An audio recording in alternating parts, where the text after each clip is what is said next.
Welcome back to the Glow Show. I'm Dr. Patrick Carter. Joining me is Dr. Dan Milam. He's from the Colorado Dermatology Institute. We've been talking about all the different skin cancers, UV, all the damage to the skin, things to look at.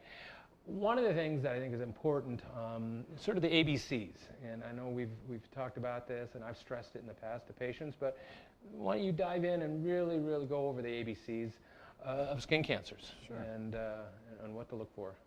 The classic ABCs were created to describe a mole or a pigmented lesion, but the vast majority of these will apply to anything on your skin, any type of lesion. And these are things to look for in terms of helping to decide if something is problematic or if it's something that's relatively normal and unremarkable. The first one, A stands for asymmetry, especially if you're looking at a mole or a skin lesion.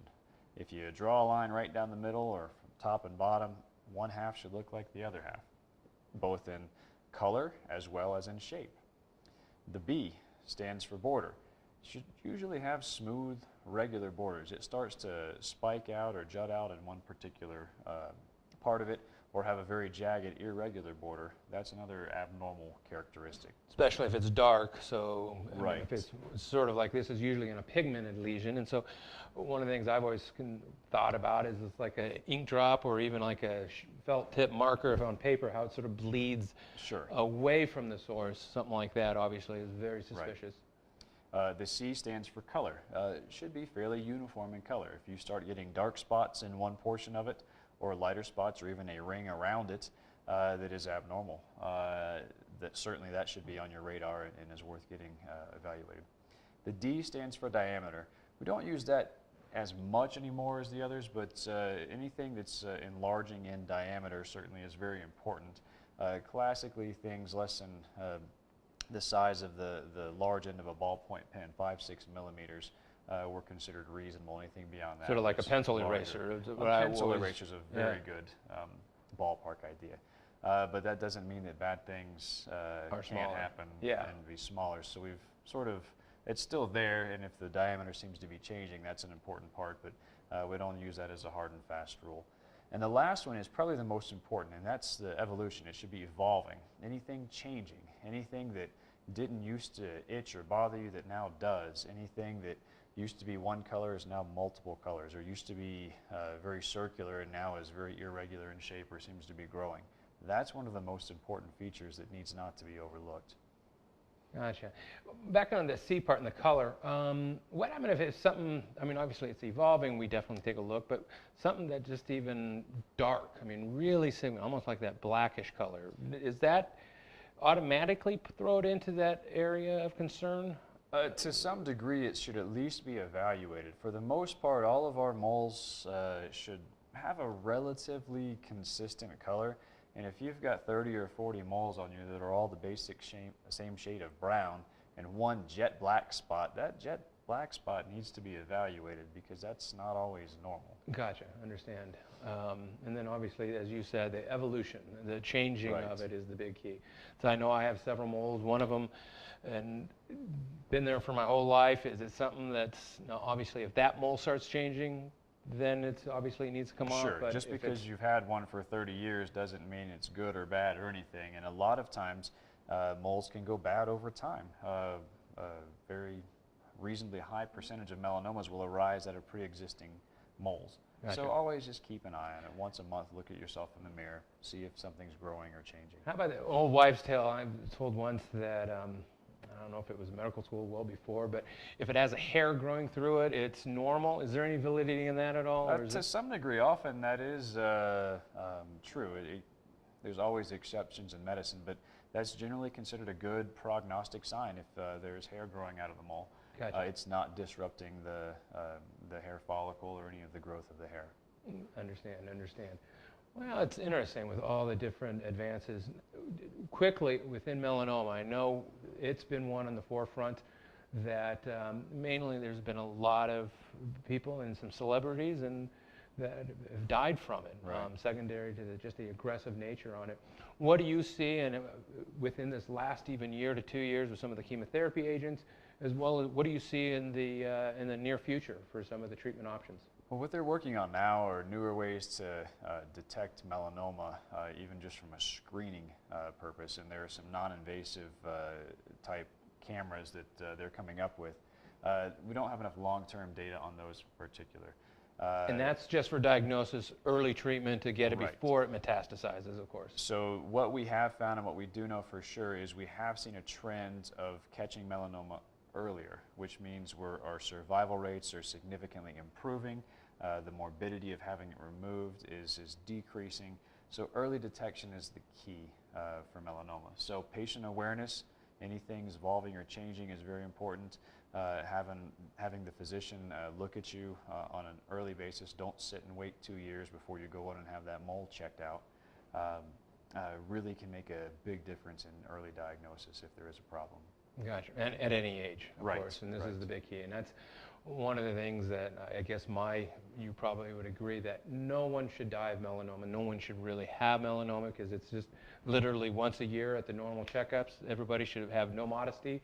Take the clothes off, do a quick spin to make sure that every mole has been looked at. Because, and I know it's pretty much anywhere in the body is fair game for it. Yeah, and that's true. And melanoma does not always show up in sun-exposed areas or sites. One thing that it warrants mentioning is anybody with a direct family history, mother, father, brother, sister of melanoma, needs to be evaluated once a year. At an early age. At an early age. Okay. 10, 15, whatever. As soon as that happens, once a year, because there's several familial components to this condition, and we need to catch things early. Fantastic. Now, quickly on, since this, obviously with Glow Aesthetic Medicine, we do a lot of stuff, not only with some skin screenings, checking, obviously if there's anything bad, I immediately send it to you all, have them take a biopsy, take a look, and then treatment option for it. I'm going to go over a little bit, let's say some of the brown spots, the aging spots, melasma, stuff that is completely benign.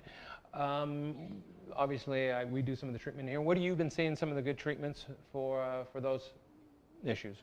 The classic solar lentigos or sunspots, if you will. Sunspots, probably the best. There are actually several new things that are coming around that seem to work reasonably well. But there's one common feature. If you continue sun exposure and don't use sunscreens or protect yourself from the sun, they're all coming back. We've had We've had promising results from some of our lasers. We've had promising results using some liquid nitrogen on isolated spots for a very light freeze that will sort of stimulate the skin to sort of heal. And the hydroquinone topicals have also worked, but you have to continue to avoid sun exposure to get maximum benefit from that. Right. And that doesn't mean stay inside. It means wear sunscreens and hats and appropriate sun clothing. Quickly on that, and I guess a lot of times appropriate clothing as we talk about, as I know, let's say a light shirt like this, t-shirts, what is the average sunblocking of, because everybody says, well, no, I wear a shirt outside. What does that mean? What is it? Total sunblocking does that give someone? Regular clothes has an average SPF of about 4, which 4. Better than nothing, but not very good. Interesting. So just even a light cotton shirt, basically SPF of 4, and so it's helping a little bit. Up to and around 4, right? Interesting. There is a big line of new clothing and products out there for active outdoor people, though, that do have an SPF factor of up to 50 and sometimes even 70 for these different clothes, and they tend to be very lightweight, very breathable, and very comfortable to wear even in warmer weather.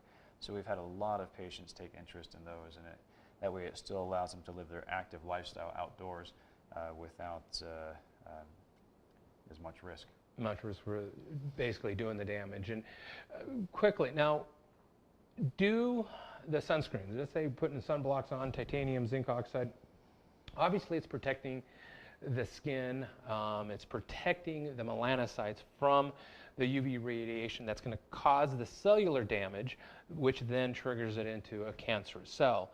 Does it completely block all of the rays to where somebody's not going to get any tan, or do you get a little bit of tanning underneath some of these blocks? You'll still get a little bit of tanning underneath the blocks. The physical blockers will block the tanning process slightly more than your non-physical, more of your chemical blockers will, but they also protect from damage significantly better. Gotcha. Interesting. So, I think that's going to pretty much make it up for today. Thank you for joining us, and I hope everybody has gotten some good, useful information from this program. Probably the biggest take-home point I think we can really say is sunscreens for everyone. Probably most importantly, second most important, if you have any concerns, any questions about any kind of lesion, any kind of area on your skin that is changing, starting to get suspicious, have someone take a look at it, any health professional. It doesn't have to be obviously a dermatologist right away.